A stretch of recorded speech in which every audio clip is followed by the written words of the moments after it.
Lord be with you. And with your spirit. A reading from the Holy Gospel according to Luke. Glory to you, O Lord. Jesus summoned the 12 and gave them power and authority over all demons and to cure diseases, and he sent them to proclaim the kingdom of God and to heal the sick. He said to them, "Take nothing for the journey, neither walking stick, nor sack, nor food, nor money, and let no one take a second tunic. Whatever house you enter, stay there and leave from there. And as for those who do not welcome you, when you leave the town, shake the dust from your feet in testimony against them." Then set out and went from village to village, proclaiming the good news and curing diseases everywhere. The Gospel of the Lord. Praise to you, Lord Jesus Christ. Yesterday, we meditate and glory in the attributes of God as immutable, that is, He ever remains the same, because in God there's no past, there's no future, everything is present. And there's only a change when there is a past, there's a future, because there's a movement. So there's change in us, around us, among us, because we move from past to the present to the future. But God, because He is eternity, He is all present. That's why He said, "My name is I am." I am who am. Present tense, so to say. I am who am. God is immutable also, does not change, because He's already perfect. There's only a change in a person or in our life if it is perfecting itself, if it is moving towards perfection. Good, better, best. If you reach the point of best, there's no more point to move forward because you have already reached the peak, the fulfillment. God is perfect, and therefore nothing changed in Him. What changes is our perception of Him. What changes is on the part of the recipient, not on the part of the subject. That's why we have different reactions and responses to God's grace. The same grace, different effects that may happen in the object or in the person. So the change is in us, not in God. That's why God wants us to be converted. Agod nga ang negatibo, mangin positibo. That's why amo na ang conversion. Kaginatagaan niya kita sang grasya, sang conversion. Agod nga kung mapatay kita nga ara sa estado sang grasya. And therefore, ang atong pagtanaw sa Dios, Father, friend, positibo. Hindi kita mapatay nga kontra sa Dios. Ng pagtanaw naton sa Dios, kaaway, obstacle, negative factor sa aton kabuhi. So depende kung diin ka nga posisyon subong sa imo relasyon sa Dios. May mga tao nga ginadeny nila ang Dios, i-deny man sila sang Dios pila ka adlaw. May mga tao nagatinguha magigugma sa Dios, o galing 5% lang. And therefore 5% man lang ang ila enjoyment sa Dios, sa relationship sa Dios. Meaning to say, ang imo status reveals kung ano ang enjoyment mo sa pila ka adlaw pod sa Dios. Ang mga santos 100%, Mother Mary full of grace. That's why ang iya enjoyment sa presence of God 100%. Ti ikaw, ako, kung mapatay kita subong nga adlaw, anong porsyento sang grasya sang Dios sa aton kalag? Kagamoy na ang kalidad sang aton enjoyment sa iya beatific vision. Of course, He will give us the chance We have the purgatory to purify, to ripen our faith. Basta hindi ka sa bad, diri ka lang sa good. Kung mapatay ka nga bad, hindi ka na masalbar kay bad ka na. Pero kung mapatay ka nga good lang, may chance pa nga you become a better person in purgatory, and the best person, of course, in heaven. Kay wala sa makasulod sa langit nga hindi best. Kay hindi ka worthy sa Diyos kundi ka best, because you are going to be in communion with the best sa langit. That's why tinguaan naton mapatay, hindi tinguaan naton nga kun mapatay kita, para kita sa at least sa minimum, hindi sa bad, kundi sa minimum nga good, agud i-perfect kita in purgatory. That's why yung sa purgatory, good na, hindi na bad. Sa impyerno, bad. Purgatory, good. Galing gintagaan lang sa tsansa, nga i-purify sila, purgahon sila sa purgatorio. Kagang purga nila is love. Munang ila medicine, love. Ang attachments, amat-amat kwaon. Selfishness, kag kung ano nga mga attachments. Residue, mga nabilin-bilin nga mga attachments. And then, dito sa langit, munang hambal sa mga seers, mga visionaries, total na nga communion with God. This time, or today, we'll reflect on God's omniscience. He knows all things, the past, the present, the future, and also our inmost thoughts.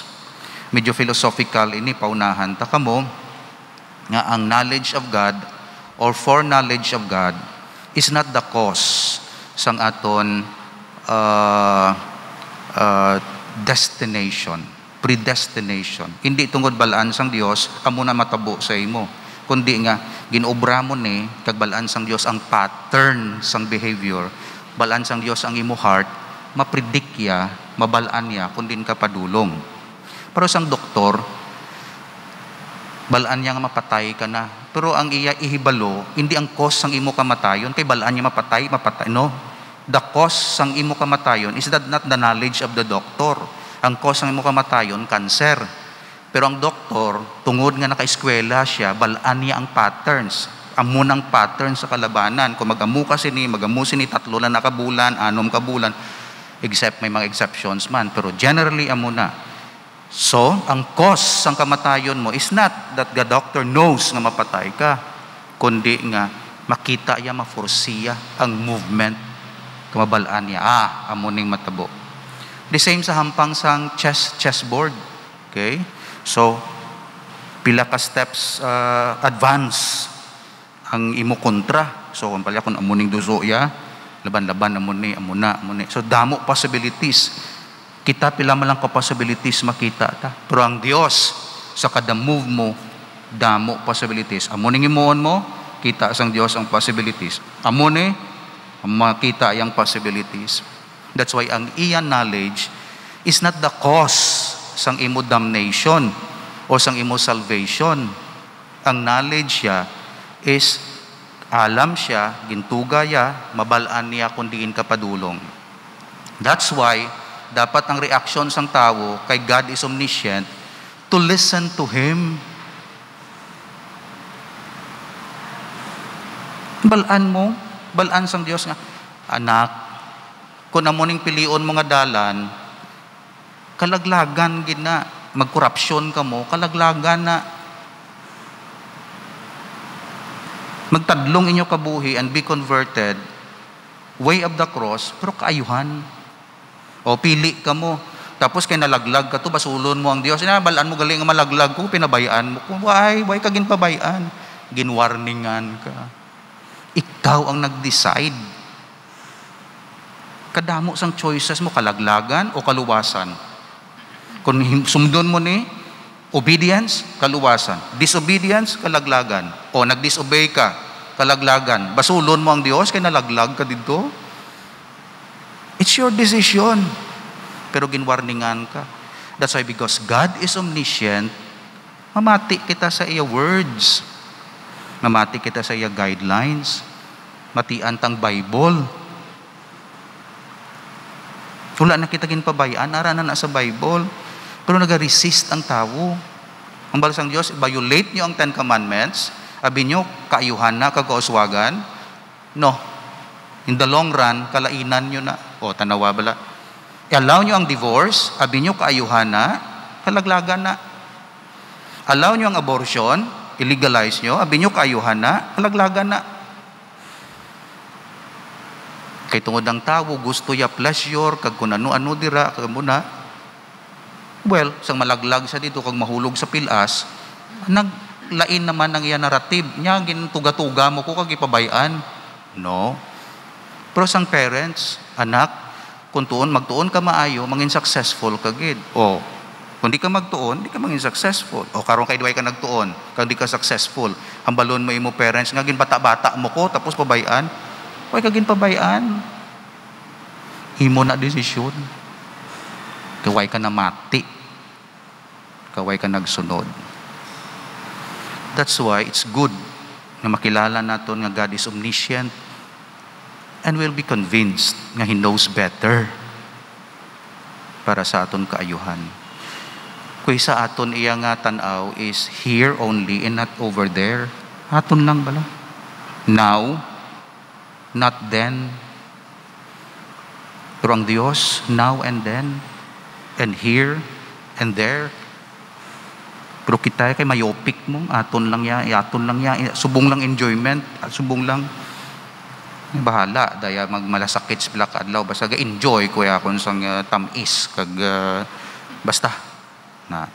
So ang Diyos, di pa tami, kinanglan may balanse man, may control man, karon kung di ka mag-control karon da, malaglag kagid, madula kagid. Na siya. So that's why amo ina ang summary sang omniscience of God. The cause of our salvation or damnation is not the thought of God. The cause of our damnation and salvation is our decision. Pero ginaunahan kita sang Dios, ginawarningan kita, sundanin nyo ini. Pero kung di mo pagsundon, imo na ya decision, because God respects your freedom of choice. God knew that Adam and Eve had eaten of the forbidden fruit. Our Lord foreknew St. Peter's denial, the destruction of Jerusalem. Balaan niya to kay Peter, kay kilala ya si Peter mo. Ano lang ni si Peter, hindi pa to santos si Peter of course. Ano lang ni siya, madasig mag-decide. Okay? Una ang yababa sa action. He knew the thoughts of Simon the Pharisee. Sa dumduman na lang sa Simon, tapos na, dali di Simon, may yapa ko sa imo, may parabol ako sa ngatag, tingala si Simon, nga balaan niya ning sa akong thoughts. Siyempre, kilala sang Diyos sa mga reactions mo, kag kung ano da, sa mga panulok mo sa mata, o ano dira, psychologist gani, psychiatrist gani, maka-analyze. Okay? Ang imong mga body language. Okay? Kung ano da, ano bagay ng Diyos? He knew the thoughts of Simon the Pharisee and that he was angry at our Lord showing such kindness to Magdalene the sinner. God sees as in the glass all men and their very action. That's indicated in Psalm 22, verse 13. He that planted the ear, shall he not hear? And that made the eye, shall he not see? God also foresees evil, but man is not thereby constrained to do evil. It is just as if we see from a distance a man who is committing some crime. God sees the deed because the man does it. The man does not do it because God sees it. When some past action is present to our thoughts, it did not happen because it is in our thoughts. So when God foresees some future action, it does not happen because God has foreseen it. But He has foreseen it because man is going to commit it. The man is not compelled to commit because God has foreseen it. When God foresees that some man will be lost forever, God's foreknowledge or omniscience is not the cause of man's damnation. The physician foresees the approaching death of his patient, but his knowledge is not the cause of the man's death. The learned Franciscan Don Scutus once heard a farmer uttering terrible curses and begged him not to damn his soul so thoughtlessly. The farmer answered, "God knows everything. He knows whether I shall go to heaven or to hell. If he knows that I shall go to heaven, why to heaven I shall go? If he knows that I shall go to hell, then I shall go to hell. What then does it matter what I do or say?" Kita mong reasoning sang farmer nga ini sala. Balaan niya sa impyerno ako, bisan no pahimuon ko, mapa-impyerno gid ako. E balaan niya naman palangit ako, bisan no himuon ko, mapalangit ako. Hambal sang pari, John Scutus. The priest answered, "In that case, why plow your fields? God knows whether they will bear a good crop or not. If he knows that they will bear a good harvest, the harvest will be good, whether you plow the land or not. If he knows that he will be unfruitful, why unfruitful they will be? Why then should you waste your time in plowing?" Then the farmer understood that it is not the omniscience of God, but the free action of man that determines both our temporal and our eternal happiness or misery. So, ano ang implications ini kay omniscient ang Dios? Tuo ka sa iya, salig ka sa iya, kay bansi siya mo. Abi mo daw perdi ka, daog gali na. Sundon siya. Kagbasahon ng Biblia. Ang Biblia ay mo guide. Hindi ka mangita to sang guide kung sino-sino to nga mo tong number 1 guide mo. Kaya hindi na sila omniscient. Maka-facilitate lang sila, maka-enlighten sila sa imo. Pero wala sila sang last say sa imo salvation, sa imo moral life. May last say iya Dios. That's why kung omniscient ang Dios, sundon naton.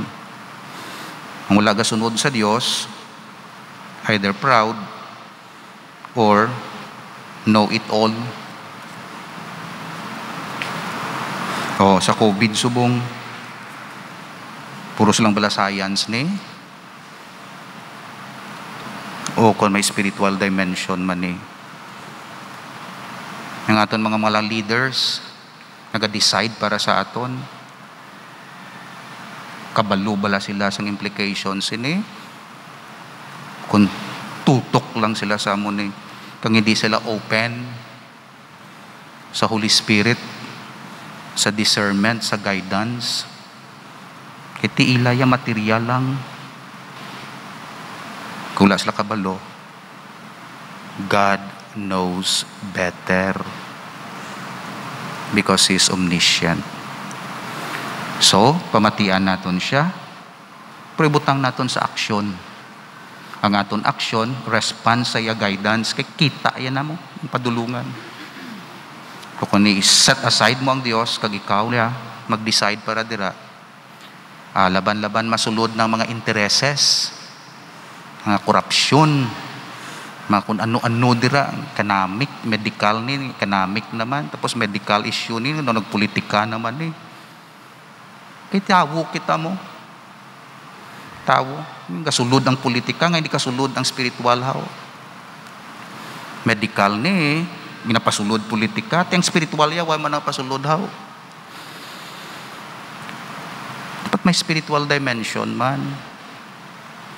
Kaya tigapati kita nga God knows better. Kag gina-discern. Kag gina-saligan ang Diyos. Lord, ano gusto mo? Sundon na mo ng science. Pero ikaw direct. Kaya ang science can only know as much. Pero ikaw direct sa amon. Ikaw direct. Siling sang Diyos siguro. Ay, gusto nyo masolbar ang objects ang inyo fear nga COVID. Pero wala nyo ginasulbar ang inyo spiritual immune system. Gusto nyo sulbaron ang virus spiritual. Pero wala nyo ginapabakod ang inyo spiritual diri. Gusto nyo lang patyon to ang spiritual, ang sin. Pero wala ka mo nagainom sang vitamins, grace of God, para mabakod ka mo. Di na makuha da. Importanteng diri sa sulod nga, ano ka, bakod ka. Honest ka, loving ka. Gina-elevate ko sa spiritual level. Kahit spiritual level lang aton no? Bilang Katoliko. So, kinanglan gidya mamati sa Dios. Tungod God is omniscient. Ara sa Bible ang aton guide. Kag hindi na magbalik sa Dios nga hindi makapamunga. Kag tuod ina i-discern lang tun-an maayo ang patterns. Kaya ang Dios may patterns of behavior kaangay sa aton. So, kilalahon ang plano sang Dios, decrees ang Dios, commands ang Dios, pero at the same time, i-put into action, pero guided by the Word of God. That's our life, Catholic spirituality. Amen. Father, in your wisdom and in your loving plan, Christ your Son became the price for our salvation. May we be united with Him in His suffering so that we may experience the power of His resurrection in the kingdom where He lives and reigns with you and the Holy Spirit, one God forever and ever. Amen.